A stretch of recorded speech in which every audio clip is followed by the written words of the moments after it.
यह मशीन बनाने वाला इंसान सच में एक जीनियस था। यह साल 1923 में जर्मनी की एक कंपनी द्वारा बनाई गई ब्रेड स्लाइसिंग मशीन है। इसका बेहद चतुर लिंक मैकेनिज्म इसे उस दौर की दूसरी स्लाइसिंग मशीनों की तुलना में कहीं ज्यादा सुविधाजनक बनाता था। उस समय इस मशीन की कीमत लगभग $150 थी, इसलिए इसे केवल अमीर परिवार ही खरीद सकते थे। आज के इस रेस्टोरेशन में हमारे सामने है रोमानिया का एक मशहूर रेस्टोरेंट। उपलब्ध जानकारी के अनुसार यह मशीन लगभग 100 साल पुरानी है, जबकि कुछ लोगों का मानना है कि इसकी उम्र इससे भी अधिक हो सकती है। इसका निर्माण जर्मनी की पीटर डियंस नाम की कंपनी ने किया था। यह कंपनी हाई एंड किचन उपकरण बनाने में विशेषज्ञ थी। अपने भरोसेमंद और उपयोगी डिजाइनों की वजह से इसके उत्पाद कभी अमीर लोगों के बीच काफी लोकप्रिय हुआ करते थे। हालांकि आज ऐसी ब्रेड स्लाइसिंग मशीनें लगभग गायब हो चुकी हैं। ऑनलाइन नीलामी वेबसाइटों पर केवल 2 मशीनें बिक्री के लिए दिखाई दी और उनकी कीमत करीब $370 तक पहुंच चुकी थी। वीडियो में दिखाई दे रहे पार्ट्स की हालत देखकर अंदाजा लगाया जा सकता है कि उस समय जर्मनी की इंडस्ट्रियल टेक्नोलॉजी कितनी उन्नत थी। सभी हिस्सों की आपसी मूवमेंट अब भी लगभग पहले जैसी सही काम कर रही थी। यहाँ तक कि लकड़ी का बेस भी सड़ने से बचा हुआ था। ये है मशीन के सभी अलग किए गए पार्ट्स। रेस्टोरेशन शुरू करने से पहले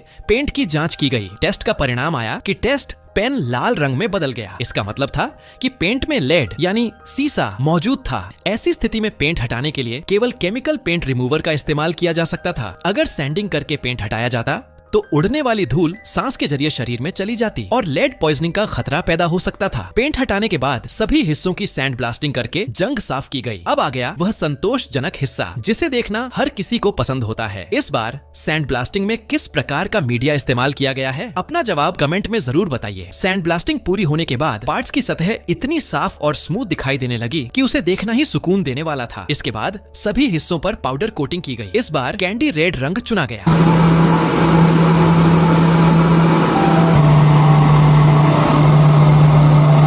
कोटिंग पूरी होने के बाद पार्ट्स को 200 डिग्री सेल्सियस तापमान वाले ओवन में लगभग 10 मिनट तक बेक किया गया। जब उन्हें बाहर निकाला गया तो नतीजा शानदार था। पेंट की प्रीमियम फिनिश ने पार्ट्स को ऐसा रूप दे दिया मानो वे अभी अभी फैक्ट्री से निकले हों। इसके बाद गोल्डन पेंट पेन की मदद से लोगों की डिटेलिंग की गई। पुराने लकड़ी के बेस पर काफी फफूंदी लग चुकी थी, इसलिए नया बेस बनाने का फैसला लिया गया। सबसे पहले उचित आकार की लकड़ी काटी गई, फिर मशीन की मदद से उस पर लंबी खांचेदार ग्रूव्स बनाई गई। इसके बाद एक सिक्के की सहायता से किनारों पर गोल कोनों का पैटर्न बनाया गया। पॉलिशिंग मशीन की मदद से उन गोल किनारों को आकार दिया गया। लकड़ी तैयार होने के बाद उस पर लेजर की सहायता से रेस्टोरेशन लॉग उकेरा गया, जिसमें रेस्टोरर का नाम और रेस्टोरेशन की तारीख दर्ज की गई। फिर पॉलिशर की मदद से सतह पर मौजूद सभी बारीक उभार हटाए गए। ग्रूव्स और किनारों को फाइन सैंडपेपर से स्मूथ किया गया। इसके बाद ऑनलाइन खरीदा गया food safe grade would wax लकड़ी पर लगाया गया। इससे न केवल सतह की चमक बढ़ी, बल्कि लकड़ी को कीड़ों और नमी से भी सुरक्षा मिली। वैक्स सूखने के बाद लकड़ी के हिस्सों को ब्रैकेट्स के साथ जोड़ा गया। सबसे पहले दोनों लकड़ी के टुकड़ों को 90 डिग्री के कोण पर रखा गया और फिर कीलों की सहायता से मजबूती से फिक्स किया गया। जब बेस पूरी तरह तैयार हो गया तो उसे मुख्य फ्रेम पर इंस्टॉल कर दिया गया।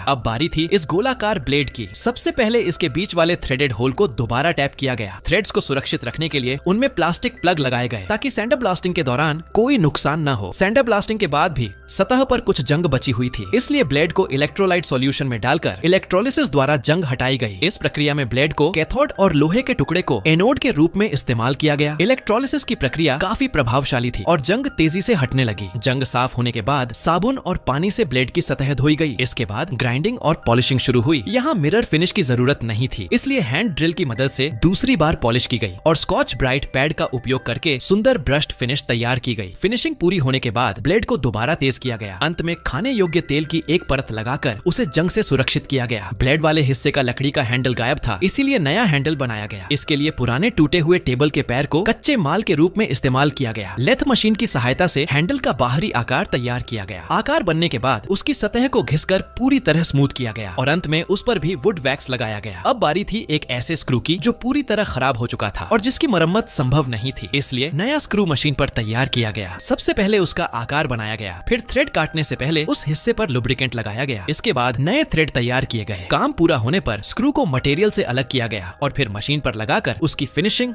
ग्राइंडिंग और पॉलिशिंग की गई। अंत में स्क्रू ड्राइवर स्लॉट भी काट दिया गया। इसके बाद स्क्रू पर इलेक्ट्रोलाइटिक निकेल प्लेटिंग की गई ताकि उसकी ऑक्सीडेशन रेजिस्टेंस बढ़ सके। पूरी निकेल प्लेटिंग प्रक्रिया में लगभग 10 मिनट लगे। अन्य छोटे स्क्रूज की भी इसी तरह मरम्मत की गई। अब इस बोल्ट की बारी थी। लेथ मशीन की मदद से उसकी सतह पर जमी जंग हटाई गई। फिर अलग अलग ग्रिट वाले सैंड पेपर से उसे पॉलिश किया गया। अंतिम चमक देने के लिए पॉलिशिंग कंपाउंड का इस्तेमाल किया गया और बाद में उस पर भी निकेल प्लेटिंग की गई। नट को भी इसी प्रक्रिया से रिस्टोर किया गया। अब उस हिस्से को बनाना था जो मशीन में गायब था। एक स्टील प्लेट पर उसका पूरा डिजाइन बनाया गया और अतिरिक्त हिस्से काट दिए गए। फाइल और ग्राइंडर की मदद से धीरे धीरे उसे सही आकार दिया गया। जरूरी स्थानों पर ड्रिलिंग की गई और स्लॉट्स तैयार किए गए। इसके बाद स्लॉट्स की फिनिशिंग की गई। पूरे हिस्से को ग्राइंड और पॉलिश करने के बाद उसका अंतिम आकार तैयार हो गया। अंत में निकेल प्लेटिंग करके इसे भी पूरा कर लिया गया। तैयार हुआ हिस्सा देखने में बेहद शानदार लग रहा था। बाकी छोटे पार्ट्स पर भी यही प्रक्रिया दोहराई गई। ये हैं सभी रिस्टोर किए गए पार्ट्स। अब समय था पूरी मशीन को दोबारा असेंबल करने का। पूरी रेस्टोरेशन प्रक्रिया में कुल 10 दिन लगे। सभी पार्ट्स को बहाल करने में लगभग $80 का खर्च आया। इस प्रोजेक्ट की सबसे बड़ी चुनौती पेंट में मौजूद लेड था। इसी वजह से पूरे काम के दौरान मास्क और ग्लव्स पहनना जरूरी था। मशीन का कार्य सिद्धांत काफी सरल है। यह कई लिंक मैकेनिज्म के एक साथ काम करने पर आधारित है। इसके ऑन ऑपरेशन को हम आगे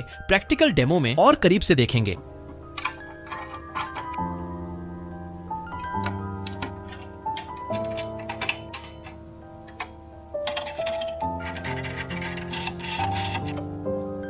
जैसे ही आखिरी पार्ट अपनी जगह पर लगाया गया, 1923 की यह ऐतिहासिक ब्रेड स्लाइसिंग मशीन पूरी तरह से पुनर्जीवित हो गई। अब रेस्टोरेशन से पहले और बाद का अंतर देखिए। जो मशीन पहले पूरी तरह जंग से ढकी हुई थी, वह अब बिल्कुल नई जैसी चमक रही है। यह नतीजा रेस्टोरर की बेहतरीन कारीगरी और शानदार कौशल को दर्शाता है। अब बारी थी सबसे रोमांचक टेस्ट की। कठोर फ्रेंच ब्रेड सहित कई तरह की ब्रेड पर मशीन का परीक्षण किया गया। नतीजे शानदार रहे। सभी स्लाइस एक समान मोटाई और बेहद साफ कट के साथ तैयार हुई। पूरा ऑपरेशन भी बेहद स्मूथ तरीके से चला। काम पूरा होने के बाद उन्होंने अपने लिए एक स्वादिष्ट तवे पर सिकी हुई ब्रेड तैयार की। ब्रेड स्लाइस पर सबसे पहले बीफ कीमा फैलाया गया, फिर उसे धीमी आंच पर दोनों तरफ से सुनहरा होने तक पकाया गया। इसके बाद ऊपर से मोज़रेला चीज डाली गई और साथ में अचार वाले खीरे के स्लाइस जोड़े गए। पूरे दिन की मेहनत के बाद खुद को दिया गया एक छोटा सा इनाम था। उम्मीद है आपका दिन भी खुशियों से भरा हो। अगली कहानी में फिर मुलाकात होगी।